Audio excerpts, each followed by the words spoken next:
Welcome to the Empowerment Show, a weekly podcast call-in show that's here to enrich and educate the community of beautiful Northeast Pennsylvania and its surrounding areas. Hosted by Kendall Stevenson. With co-host Shaquana Terry.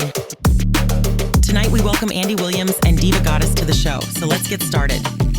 Co-host, guests, and call-in listeners or chatters are solely the opinions and responsibility of the original source who expressed them.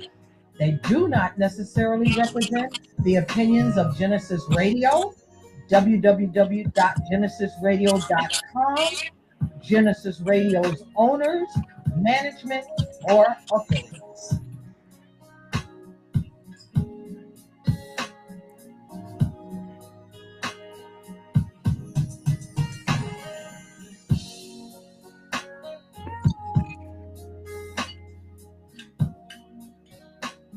Good evening, 6 or 7 on Wednesday, GenesisRadio.com. My name is Kendall Stevenson, my co-host is Shaquana Terry, and this is the Empowerment Show. Thank you very much for tuning in. You can give us a call at 888-304-4401. That's 888-304-4401. We have a very interesting panel on this evening. We have a young lady who goes by the name of Goddess, and actually that's her true name. And then we have another young man. His name is Andy Williams. But as you know, we always start this show off by showing some sign of gratitude or something. Whoever got their radio on, the phone on, turn it off. So if you guys, if one of the guests, if you got your phone on or radio on, can you please turn it off? Thank you. So we always start the show off with a moment of gratitude to say what we're gracious for.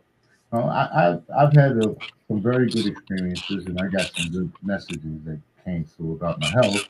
So I'm pretty grateful for that. I'm grateful for friends and family, and always I'm grateful for the love of God. Hello, everybody out there in Genesis Radio Land. Again, of course, my name is Shaquana Terry, and I am always grateful for life, love, happiness, abundance, and I'm also grateful that my co-host here has gotten a good, clean bill of health report. So we are thanking God for that, and we know that there's going to be more celebrations to come. Again, so like I said, we have a young lady, and we like to start with the lady first. So Miss Goddess, how are you? Peace and blessings. I am blessed as always and definitely grateful for life, health, and strength. It's very good to hear from you. And I truly mean that, to hear from you. So I got to tell the audience a little something. It's a little secret. Miss Goddess is blind. She's legally blind. And she is a blind diva. and when we were going through our little testing period here, because we're doing this remotely, so I had to ask her, hey, do you see me? You know, and I'm still kicking myself in the butt for that. But anyway, Miss Diva, tell us about who you are and what you do. Of course. Well, I have a lot of titles, but I'm proud. I am actually, yes, I am a diva. I am the 2022 Miss Blind Diva Empowerment Pageant title holder and the first ever legally blind pageant director for the Miss Blind Diva pageant, which is the only pageant for blind and visually impaired women in the United States. And it hails out of Newark, New Jersey by the founders Crystal Allen and Aquila Wright Prevost of Eyes Like Mine. I am also the first legally blind nationally certified credible messenger and the U.S. ambassador for the blind and visually impaired. And I am very happy to hold that title. All of those titles. I'm going to give you a round of applause, okay? Because that's really incredible what you do. Thank you. I think it's very incredible what you do. And, Thank you. And Goddess, I don't want to interrupt you, but I just want to make sure that the people can see your face. Yes. You're pretty cut off. I think you are a little bit too far to the right. So I want to make sure that everyone can see who you are as you are talking. There you go. You're perfect. So, right here. Thank you so much for that. Oh, you're welcome. There you are. You're good to go. Thank you. All right. So you say that you're an ambassador. What do you do in that title? So that title was granted to me back in 2022 by the United Nations. I was voted one of the top most influential women in the blind and visually impaired community. And at that time, a gentleman by the name of Safwan Bey worked with the United Nations, and I got that declaration and got that title. So what that means is I have the honor of representing as the as the ambassador for the US, going over to other countries and making a better way of life for my blind and visually impaired men, women, and children. I have been blessed to go to Cameroon. I have been blessed to go to work with Uganda, and also in the process of we will be going to Honduras in September. So we provide adaptive aids, we provide resources, and we are humanitarians. And so, as being a pageant title holder and being legally blind, it was very inspirational to go over there to show the most of all the women and the young women to be able to see beauty comes in all, all forms, no matter what, and definitely to spread that we walk by faith and not by sight. So it was an honor to do what I do in that It seems capacity. like it was an honor to have you there. Those people seem like they should be They grateful did. to have you And there. yeah, they were. And they're grateful for even the little of things. And it was more rewarding to me. I went over there with suitcases and I came back with nothing because that's how much they're appreciative of even the smallest of things. So I also understand that you have a podcast, Yes, I do. and the podcast is about. I actually do two podcasts. I do a podcast every Wednesday night, which is it's called Diva Time, centered around my title.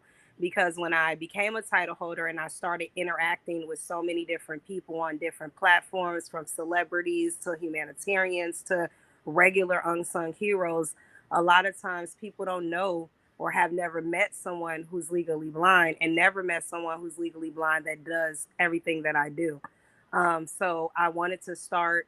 It's one thing to say what you can do, but when you get the opinions of others, it opens up the spectrum so that people don't judge what they don't know. Mm. So Diva Time on Wednesday centers around those stories and sharing those stories of those people and their accomplishments. And on Fridays, I have a special live that I do with Mr. Andy Williams Jr., where it's centers around the social injustices and bringing to life the rights and what's, the untold stories of the formerly and currently incarcerated and what they face, which is very close to my heart, since this is something I have been affected with since I was young. So it was very important to me when I met him to meet someone who was being a voice for the voiceless. Mm. So we started the podcast to do just that. He's bringing his knowledge on, the right to vote, different topics, sharing the light of formerly incarcerated and currently incarcerated men and women that are fighting behind the walls and experiencing injustices. So that's the two podcasts that I do. Well, I can understand why you chose him as a co-host, but Andy, why don't you tell us a little bit about yourself? Andy? Mute off. I'd had to get the mute off to make sure it wasn't me doing no background noise. That's No, all. no, I don't see you. Let's Uh, tell me about who you are, what you Hold are. on. Goddess, could you mute your mic right now? Um, That noise is coming from you. We're trying to find out where this noise. We got a Oh. background noise coming from Hold, somewhere. hold on. I'm going to mute your mic. Hold on. I'm going to mute the mic. yeah, because there's nothing on in my background. All right. I'm going to mute it on your end. Okay, go ahead. There you go, Okay. Mr. Williams. So make it plain, boom. You see, I'm a 2024 presidential applicant. Mm-hmm. I use the word applicant to clarify that it's a job. And so many times we think that when you run for office, you got all this power. The people have the power. And when you elect a representative, it's to represent the people and primarily ensure that the government doesn't infringe on the rights of the people and their property. And what America has done is what is done today. There's been no accountability when these elected representatives violate their oath. So there's no deterrent. And this is where the tyranny comes from. So me, I'm born in Aurora, Illinois, the second largest city in the state of Illinois. My stepmom is German. That's a nationality. Most people would see and call her white. Well, she ain't from no Crayola land, just like I ain't from no Crayola land. That's why her nationality is German. My biological mother and my father split when I was 2. I got raised with my stepmom, which is my OG too, German mom, 2-parent household, violin, saxophone, straight A-B student, piano in the house, went to Germany when I was 7, went on vacations. Like it was a very decent childhood with the exception of my curiosity, which kept me on punishment because my stepmom was a disciplinary and authoritative figure. I had chores, school clothes, play clothes. Her and my pop split up when I was 12. I hit the streets, got connected with Gangster Disciple, learned about the blueprint. No, got connected with Gangster Disciple, and then evolved from the criminal mindset I had, just like El Haj Malik Shabazz. Wind up going to the penitentiary, got out. 3 months later, I'm back in for Mm. selling dope. I get a law library pass, beat the case in a bench trial. Now, I want to pinpoint on that because I was setting up a deal to trade drugs and trade dope for pistols. So, I get one of the homeboys to come over to the house with me so everything goes smooth. It was a setup.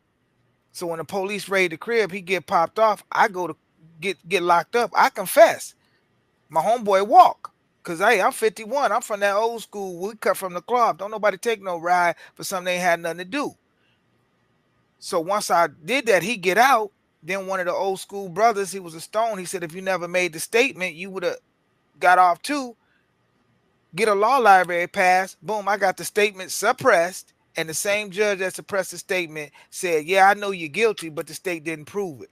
I Well, I shared think, that. Andy, we do understand, and as of late, it seems that there is a two-tier system when it comes to justice. It seems that some people do get away with some things, and some people do the same thing, and they end up getting incarcerated and going to jail.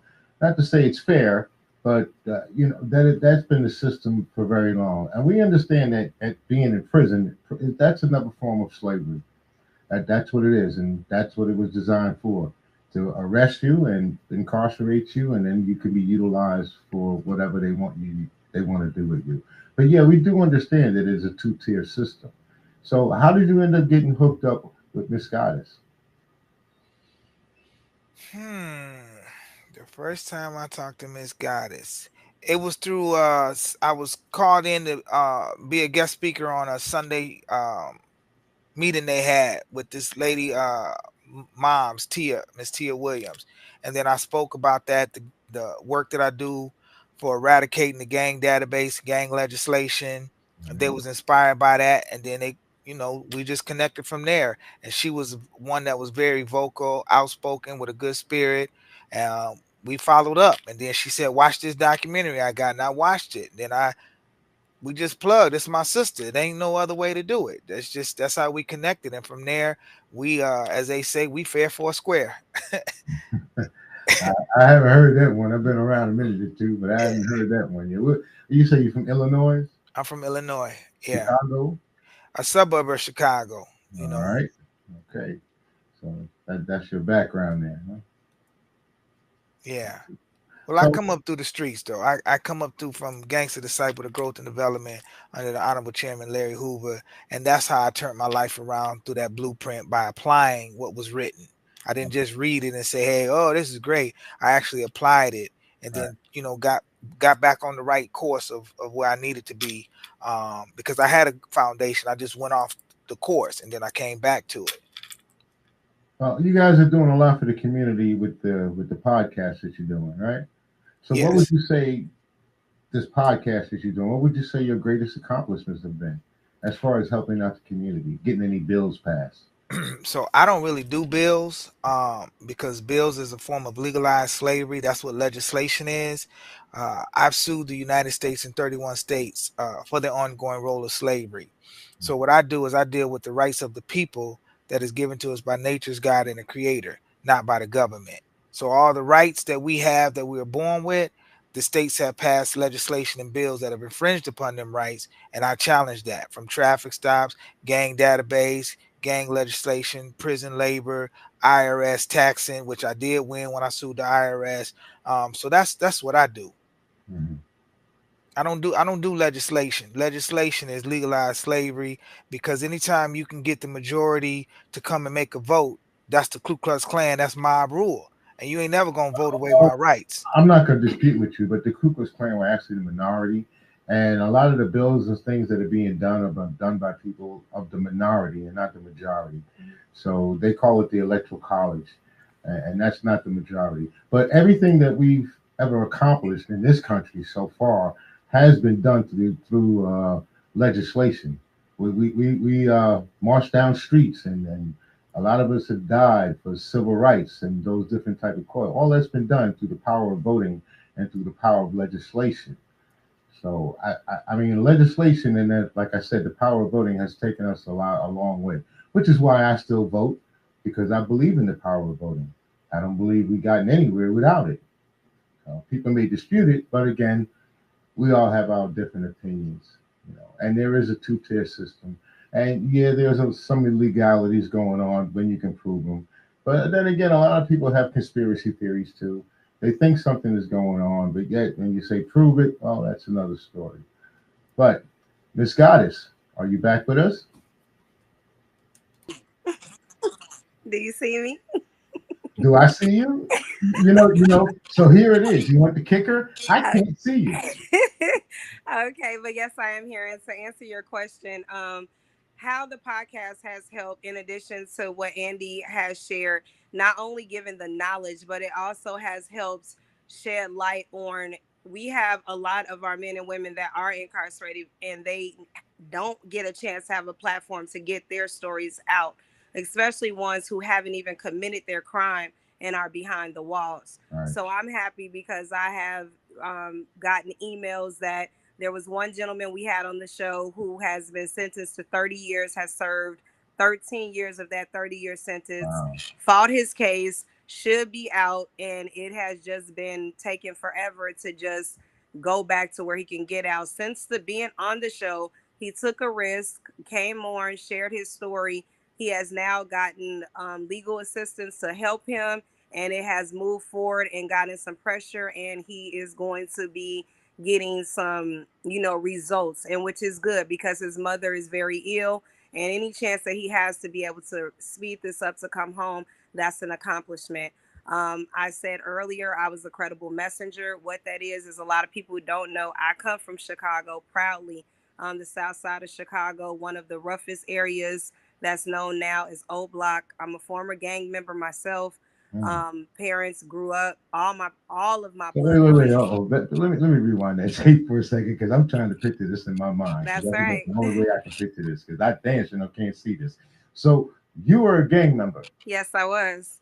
So what did you do in the gang? A lot of things that you do in a gang that I am not proud of. I've done everything from been involved in several activities that I'm not proud of, and we're not going to mention all the activities, circumstances I can't.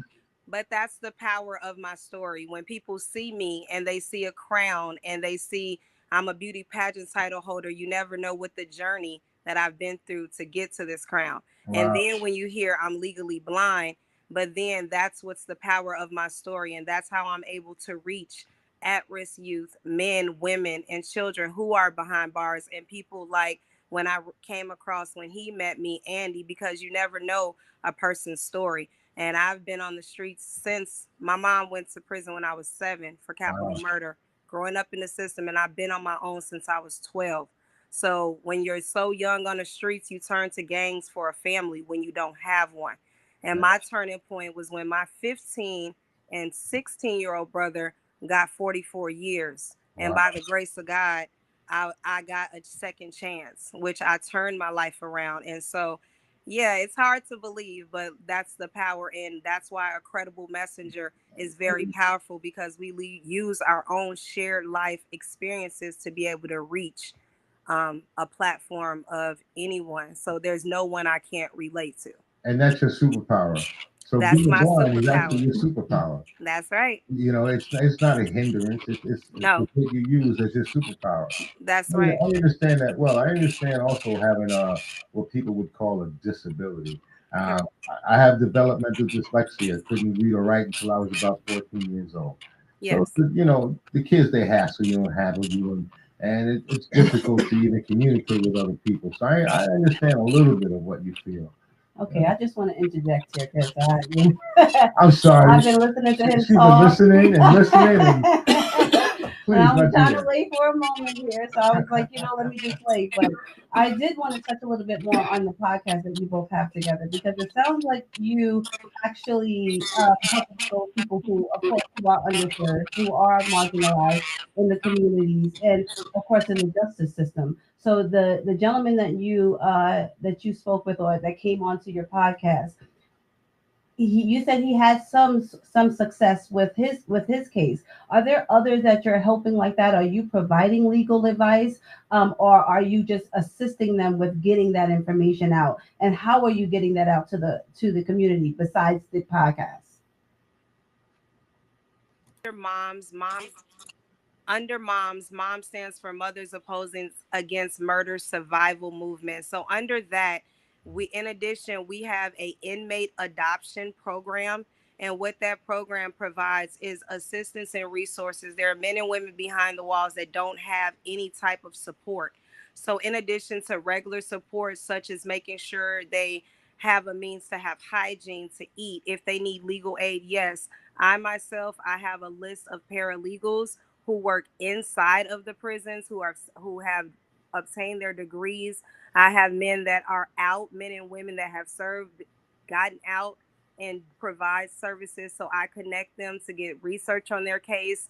I am an advocate to reach out on behalf to connect with whether it be different attorneys getting their paperwork. We also assist in different ways with their families. They have family. They're in there at times. They can't make the money or do the things, but they have talent. Helped in ways to help them become entrepreneurs behind the walls to provide for their families. And also, that's in connecting them with people like Mr. Williams and people like Monica Worrell, who's an assistant district attorney. So, in several different ways, I assist in addition to just the podcast, which is getting their voice and getting their stories out. Amazing, and I definitely know that it takes a village to actually be able to get these stories out and get these people's voices heard because some of them have not been heard just because of the situation that they've been in, just because of the something that they've maybe done in the past. It's hard for them to have a voice because society and the legal system would deem them to be insignificant. So Yes, kudos ma'am. to you both for actually, leading the helm and actually getting out there into the community and helping those people that need that help. How would they be able to, if there was someone that's actually wanting to get involved, how would they get involved with the programs that you offer, as well as maybe sharing their story on your podcast? Yes, ma'am. How they will get involved is I am the vice president of Moms under the leadership of a true visionary, Miss Tia Williams, who is the founder of this organization. They can email directly to 2202moms@gmail.com, or they can reach out to me directly. I'm a very informal person, and my number for that is 863-272-0390. And my legal name is Goddess Johnson. Where are you located at? I reside in Columbia, South Carolina. Okay. So just you want to know what people are going to call them. Right? Absolutely, absolutely. Thank you for that. And again, can you just state the telephone number once again? Yes, ma'am. It's area code 863-272-0390. If you have any questions, if you would like to be a guest on the show, please feel free to reach out either way. You can email to, again, 2202moms@gmail.com. And our live is every Friday at 7 p.m. right on my Facebook page. Awesome. Seems like you learned how to utilize that third eye pretty well. So Oh Miss, yeah, it's a gift. It's a Mhm. gift. Like I said, when this happened to me, I lost my sight 13 years ago due to a car accident. After surviving a coma Mm. and having to learn how to walk, talk, not being able to see was not a hindrance. A disability is not an inability. It gives you a capability to do anything you set your mind to. So I still got four other senses. So I do what I do. Mm. So you weren't born blind. No, I was not. Okay. Wow. So you that must have been a blow. It was. I survived 28 years being able to see, overcoming, like I said, different obstacles, but I was a generational breaker. Coming from gang life on the streets at 16, going back to school, graduating high school, college, becoming a nurse, and then I was involved in a tragic accident at 28, which A left nurse me. too, right? Oh, Jesus. How many hats do you wear? You sure you're not Jamaican? I'm just wondering. You got a lot of jobs. I'm just a person that knows that life gives you tests, and I let it be a testimony. There's nothing too impossible. A lot of people say it, but you got to be able to show it. Faith is action, so I show everything that I speak. That it is. It is an action word for sure. And I thank you so much for sharing your story here with us. Yes, ma'am. For anyone that wants to call in to genesisradio.com here at the Empowerment Show, our telephone number here is 888-304-4401. Again, that telephone number is 888-304-4401. I sure appreciate someone giving us a call. Let us know how we're doing. We like to stay in contact with the community, Yeah. so we like the community to stay in contact with us. We think that's a very good idea and a good thing. Okay, so I definitely want to hear a little bit more about Andy, what you're doing with the community. If there's anything that you both have coming up as far as events or reach out events, please let us know whether you're doing it together or apart. Of course, I'm like I said, it's just truly been a divine connection with Andy, especially being from Illinois. There is an event that's coming up, and I have the pleasure in Chicago, Illinois, on September the 13th. It's a survivors recognition luncheon. We're recognizing survivors from all backgrounds, former gang members that have changed their life and are doing exemplary things, domestic violence victims, our veterans. And Andy, I'm honored that he will be attending and speaking at that event. It's going to be at You the work with Hero. veterans as well? Correct. Wow. Yes, sir. Do you Veterans ever are. come up to Pennsylvania? I didn't mean to interrupt, but do you ever come up to Pennsylvania in that way? Yes, I actually come up to Pennsylvania, New Jersey, and New York often. Eyes Like Mine nonprofit organization based out in Newark, New Jersey. So I'm there a lot. We have a pageant there, and we actually have our own day by our wonderful mayor out there recognizing us. So I come out there a lot, Well, and you I'm have a to let very us know big when you're up in the advocate. Pennsylvania area because we do have a rover and he will go take some videos and record you. Sounds great. Definitely will do. But I feel that veterans they need. There's a lot of unsung heroes there that don't get recognition. So that will be at the Harold Washington College, and I can give you all information on that. And that will be my next event that I have coming up with Andy. That I will get to meet him in person for the first time. So I'm excited about that. Yeah, I know because you haven't seen him yet. No. That shows you how well technology is working when we can reach out to each other, not having to be in the presence of one another, but also can still make an impact. So Yes, ma'am. we love Yes, that. ma'am. Andy, so you're her eyes, not her ears. That's So right. how do you help her out? What do you exactly do? Uh, I can't say I help her out. We just align. There's no specific planning or nothing. There's a spiritual connection here, and we just go with it. It's so simple. Okay, It's so simple. simplicity works. All Mhm. right. So do you go out and help her do any research or anything like that? Um, no, not that I'm aware of, but we share relationships. So she connected me with Sister Jackie.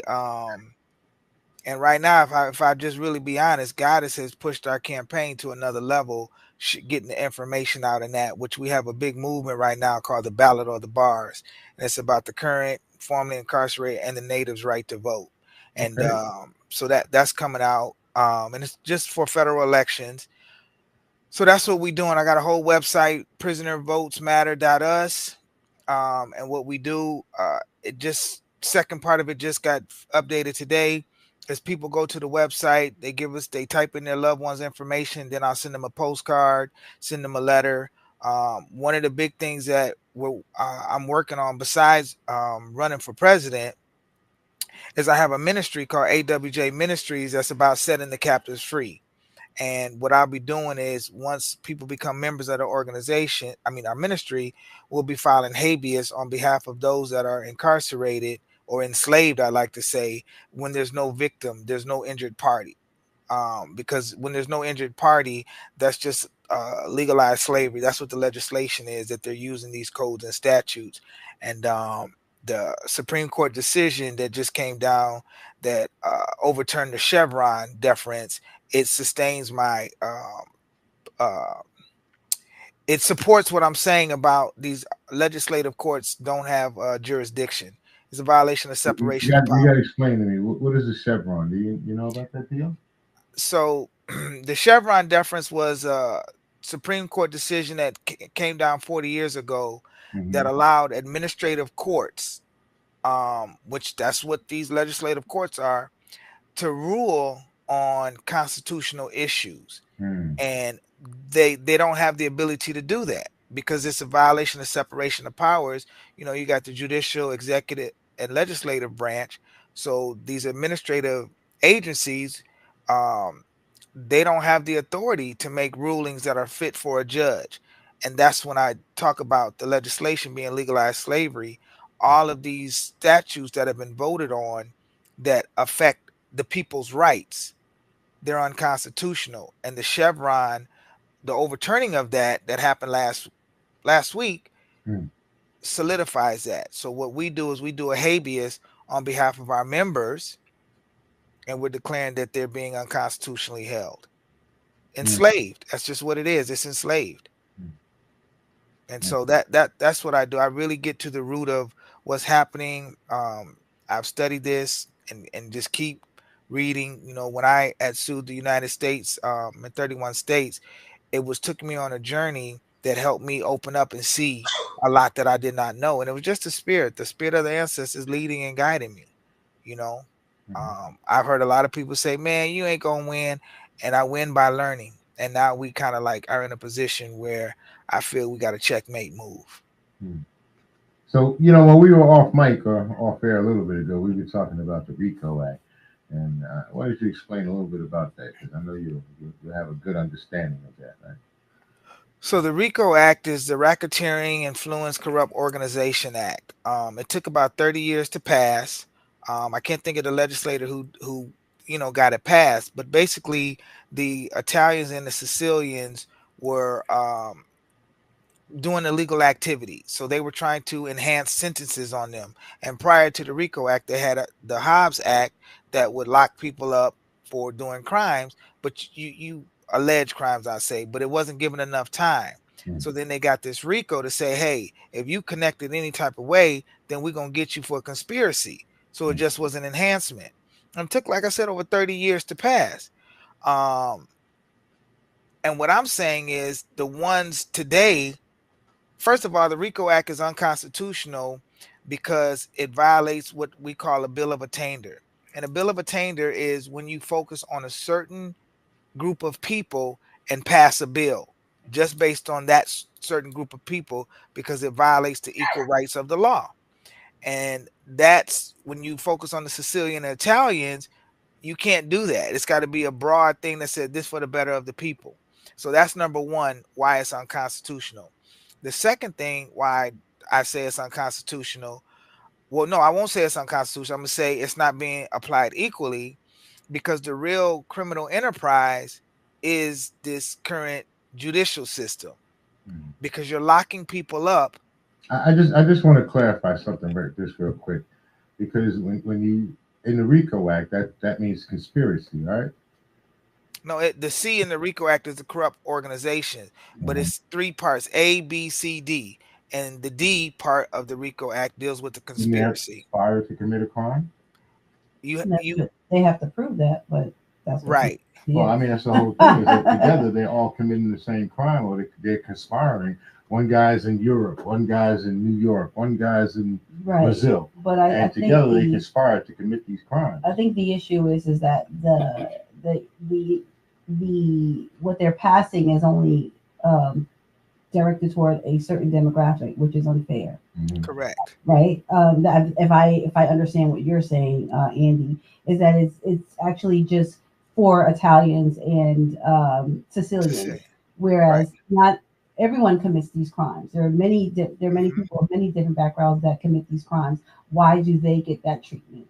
Well, that's why it was originated. Now it's then moved over to gangs. But Right. the but what I was saying about that is if it was applied equally, meaning if the chief of police is part of the police department and one of the police officers shoots somebody, that's a conspiracy. But that's not going to be tied to them because hey, we're the government or we're the police officers, which are policy enforcers.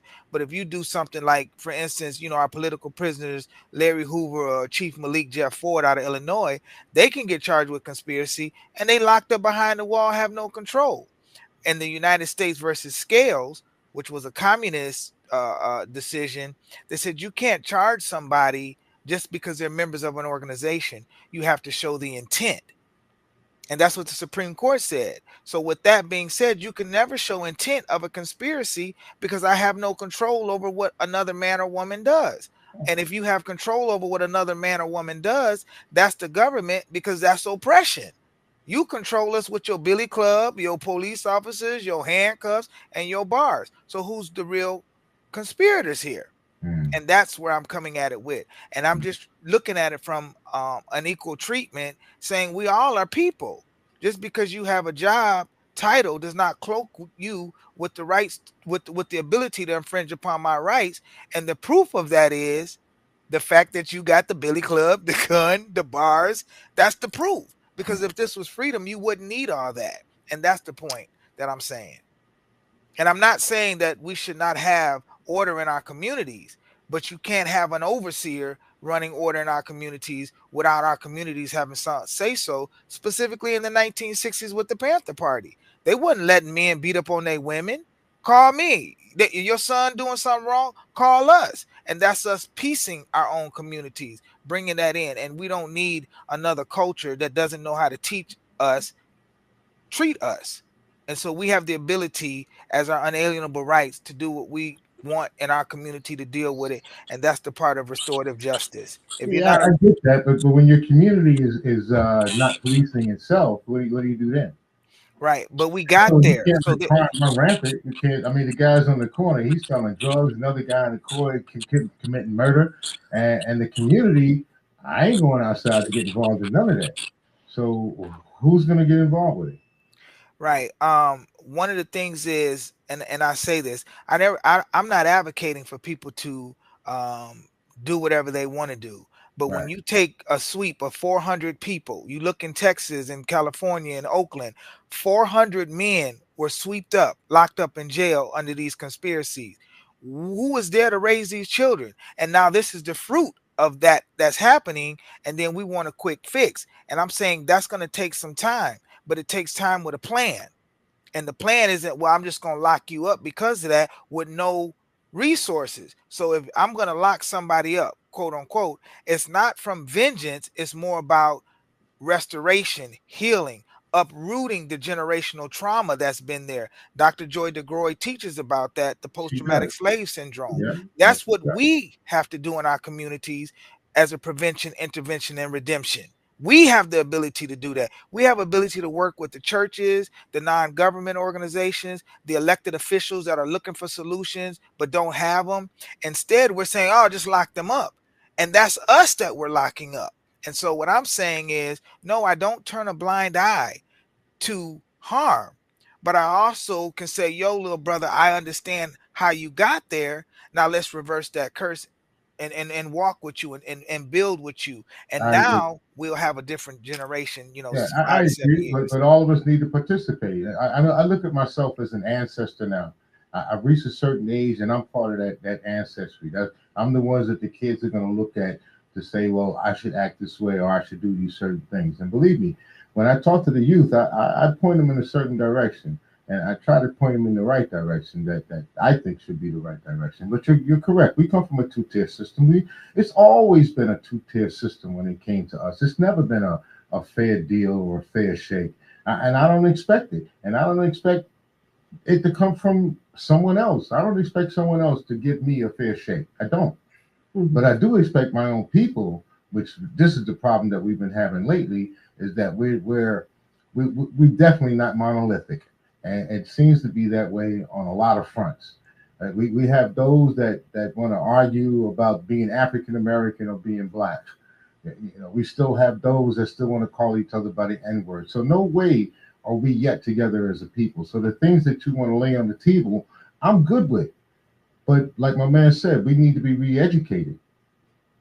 I think it's going to take a number of years for us to come out of that mentality. Mm-hmm. We have been, I call it, we have been in a chokehold for so long. And most people now, especially our ancestors and those people who are still here, some people are afraid of actually getting out there and using their voice and using the power, the God-given power that was given to them to actually invoke change. And it's going to be hard, but it's not going to be easy, but it doesn't mean that it can't be done. um I feel that way when it comes to what do you call it, supervised released, right? Mm-hmm. Supervised release, it's, I feel, is a way of making the prisoners, go over do their sentence over, because I've already served my time. Why am I coming out of jail for you to supervise me? That makes no sense to me. Mm-hmm. So I feel like, all of these things, there's so many different issues that are going on. I hear problems, but I don't necessarily hear solutions. And it could just be that we just don't have them at this moment. I No, don't no, know no, no. what's going on there. Andy has solutions. He does. He's out there. He's doing the footwork, and that's what we need. We Mhm. need foot soldiers that are out there actually doing the work. Now he's out. He's doing it. He's a little opinionated from this time to that time. I mean, but that's my own opinion. But he's out there doing the work, and this is what a lot of us are not doing, Mhm. and that's what I mean. A lot of us talk a good game, but we don't walk it like we talk it. And this I young agree man with is that. walking it like he talks it. He's doing the do. He's willing to do something, and I, that makes him a pillar of the community. I agree with that. I, And I he, will say this because I think it's important that in I live in a county called DuPage County that's predominantly European. I chair one of their organizations called New Illinois that's trying to separate from this. They trying to take the other 100. It's 102 counties in Illinois. They want 101 counties to be their own state and let Chicago be its own state. I chair this county. They call on me for the legal advice. This is what we're doing next week. I'm running all this stuff. And the reason why is because there are positive things that Republicans do. When you look at 1865, who was there to abolish legalized slavery? As you grow, you evolve, and you fall away from the original mission. But in order for us to really get our communities together, you have to take the mindset of the one that says, I need something, and the one that says, I got something, but you need to get it on your own. And you got to bring them two together. And so what I'm able to do is to take the opportunity zone that was passed under the Trump administration that basically said if you invest in a certain community, you get tax breaks. Well, they got to trust somebody that's representing that because we got all this negative information out that some of it's true and some of it's not. So when I talk about bringing us to the table, I'm living that. I'm not just saying, let's do this. Me running for president is a calling from the ancestors. It's not something that I ever had a desire to do. And I'm always the one to say it's more than a vote. Because if the only way we can get our community straight with a vote, well, that ain't happened in 51 years. So no, we got to start doing some other things along with the vote, along with this. And if we always want to keep the division up, well, that division of that spirit is going to continue to go on for generation.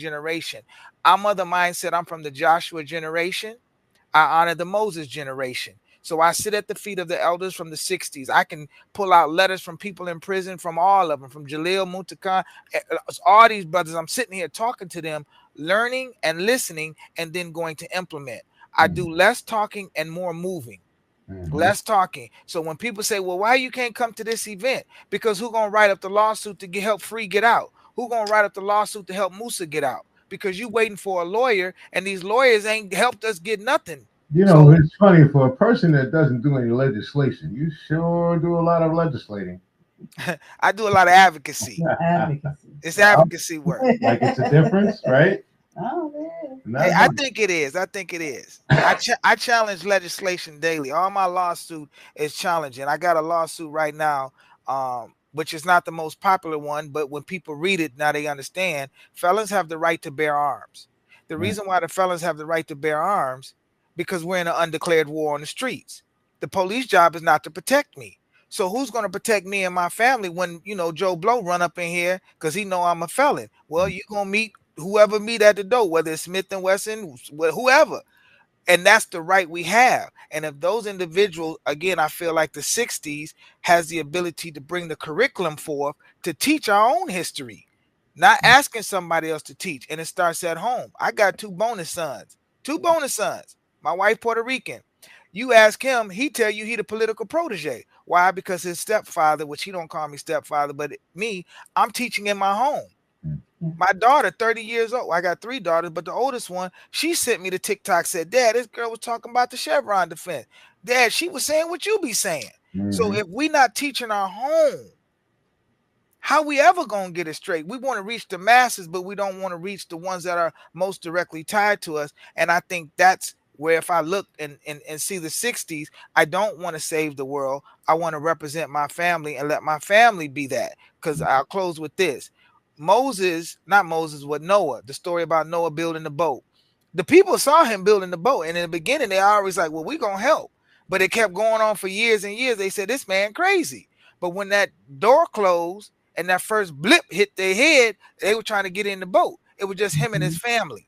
That's how I look at it right now. It's got to be me and my family that's got to be straight. And then my family can save one of their neighbors, and not save them, but share with them. And then it goes and spreads out that way. Instead of me trying to go get the whole big masses and then say, get it. Because we got too many different ideas. It's too many. And I respect everybody's idea. We're not at all. Not at all. Miss Goddess. Yes. Been pretty quiet there. Need to hear. Oh no, I had a turn. I was waiting, and when you're saying good, then it's good. But I just wanted to touch on with what you were saying earlier, and that's what it's about. It's a lot of talking, and that's what I say. It's a lot of talking, and a lot of people are afraid, but you complain, and with the young people and the formerly incarcerated, you have to get out there. You have to be out. You have to be in these streets. You have to find out. It's a reason for everything. And you're right, with the supervisor, I work a lot here in South Carolina. A lot of formerly incarcerated get out on supervised provision, and they have no kind of, it's still like being incarcerated. They're already not given opportunities, because the minute they check felon, they can't get a job, but they're required to make money and make payments, and then it ends up going right back, because it's not even giving them the rehabilitation that they need to re-enter society. When you're going to prison at 16 and coming out at 34, and everything is changed, and how, it's so much, but it is a lot of people out here doing things, but they're unsung heroes. They're not out in the limelight saying, look at what I'm doing. They're out here and they're doing what they're doing. And unless you just happen to run across, then you say, oh, you're doing that. So it is powerful things like this podcast, utilizing social media, sharing who's out there doing what, so you can get involved. Because at the end of the day, you can complain, but if you're not doing anything actively yourself to make a difference, then you might as well be quiet. Have you ever heard of a young lady, Hamer, Fannie Lou Hamer? Yes. Okay, so she has a quote that I like, and she says, "You can pray until you faint, That's but if right. you don't get up off your ass and do something about it, God is not going to put it in your lap." That's right. And I'm an advocate of prevention before detention. Get out here and teach different, address trauma, talk about mental health in the African American community. Let them know it's okay not to be okay, but it's a reason. You have to address trauma, address generational curses, break the survivor mentality. And how are you going to do that? A lack of knowledge hinder. Where if you're not out there being like us, being advocates, sharing your life, saying, hey, at one point I was like this. I felt like I didn't have any way out. I was on these streets. I was being a problem, but never in a million years would I think I would be standing getting presidential accommodations, getting my own day, getting proclamations. But it takes knowing better to do better. So we have to prevent things, and how we prevent is going out, being active, being involved, and doing something. Because doing nothing, that's just what it is. So Right on. Well, we want to thank you guys for coming in. As we said, this is GenesisRadio.com. This is the empowerment show. So, you're tuned into the right place. My name is Kendall Stevenson, Right. and this is Shaquana Terry. And yes, I'm Shaquana Terry. I do want to touch on something because I know that you have something big coming up, Goddess, in October, I believe. Just all of your efforts, all of the work that you've been doing in the community. I know you have something big coming up sometime in October. I would let you talk about your news because I feel like no one can big you up better than yourself. Mhm. So, Well, um, can you just let our listeners know what's happening in October for you? Well, in October, I was blessed to receive a proclamation. I received my own day in Orlando, Florida, by the wonderful Mayor Jerry Deming. And that was a great accomplishment. And we have a big recognition where I'll be being honored in October because October, a lot of people don't know, is Blind Awareness Month. In addition to domestic violence and breast cancer awareness, is Blind Awareness Month. So I have the joy of we have our Miss Blind Diva pageant, which will be on October 25th and 26th, and it's our 10-year anniversary. So we have that event going on in Newark, New Jersey, and I'm happy because it'll be, a day to be able to recognize us and recognize myself, and I'm very honored for that. So we'll be having an event, so stay tuned. And I would love for everyone to come out and celebrate with us because this is a true accomplishment. I'm not no one special. I'm a person that was given obstacles, but I didn't choose to accept defeat. And so I just want anyone out there to know that it's nothing too impossible. Whatever life throws at you, if you keep on going and persevering, you can be whatever you choose to be. Thank you so We much got for some that. famous words, and a man DJ Strategy, he lets you know if your radio is not on Genesis Radio, then your radio is not on. Shaquana Terry, you got a little quote for you. Let's see what you got to say. I do have a code, but I want to give our guests a chance to actually, again, let our listeners know where they can be reached. I know that Goddess has given her information, but Andy, where can the listeners go to reach out to you if they need something or if they have a proposal for you? Where can they reach you? The easiest way is awj2024.com. So it's awj2024.com. If it's about politics, stay on that. But there's a link to the Hood Candidate. That's my brand. And the Hood Candidate is a guy that gets the stuff done right now. All social media platforms, just look up the Hood Candidate. It's the guy with a suit and a little hoodie on. That'll be me. Mm. Thank you. And Goddess, if you can just give your information once more. Of course. I am on all social media platforms. My name on Facebook, where my live is every Friday with the wonderful Andy, as well as Wednesday is Goddess, GODDEST, New Way, all together, NEWWAY Johnson. My phone number, 863-272-0390.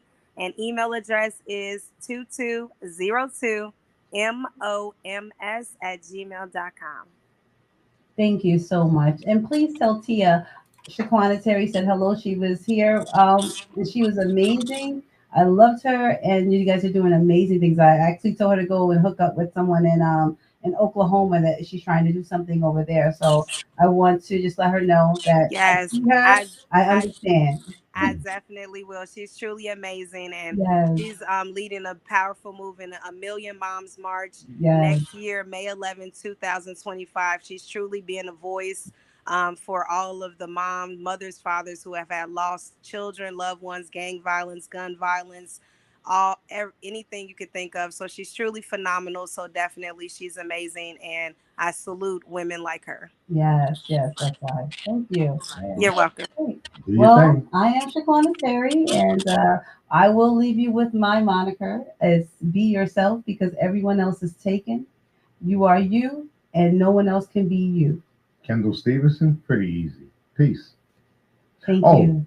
one more thing. August 17th, Unity in the Community. Yeah. We need the people to come down. We're gonna have rides. You're gonna paint your face. We got music going on, live entertainment, photography. We got old cars, the old classic cars. They're gonna have a big car show there, and we always started off with a prayer. So come on down, bring your children. It's Danbury Park, and that's in East Stroudsburg August 17th, we start at noon. Thank you. Peace. Thank you. Thank you for watching. Please like this video and subscribe to our channel. If you would like to be a guest on the show or want to show us some support, visit us online at www.paempowermentshow.com.